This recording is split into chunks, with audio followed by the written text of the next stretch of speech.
కొద్దిగా డ్రగ్స్ మీద బ్రీఫ్ అందరూ వచ్చారా? వచ్చారు.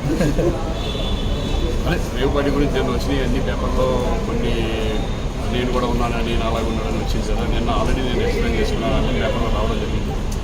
కానీ మీరు కూడా ఇటువంటి ఇన్సిడెంట్లు రాయడం ఎందుకంటే మంచిది, ఎందుకంటే పబ్లిక్ అవేర్నెస్ సొసైటీ బాగుపో నుంచి మీరు ఇటువంటివన్నీ హైలైట్ చేసి వస్తే ఉన్న యూత్ డెఫినెట్గా దాన్ని చూసి నేర్చుకుంటారు. సో ఒకటి ఏంటంటే నేను మీ ద్వారా నేను అనేది ఏంటంటే ఫేక్ న్యూస్ని మాత్రం ఒక పర్సన్ మీద రాయొద్దు అనేది నేను రిక్వెస్ట్ చేస్తున్నాను.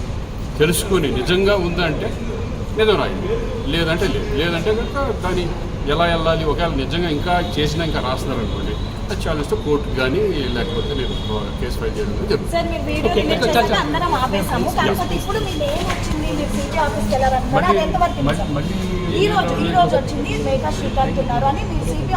చూద్దాం, ఒకవేళ నిజంగా ఎవరన్నా రాస్తే నేను డైరెక్ట్ కోర్టుకి వెళ్తాను, కోర్టులో తెచ్చుకుంటాను, నేను ఫైల్ చేస్తాను.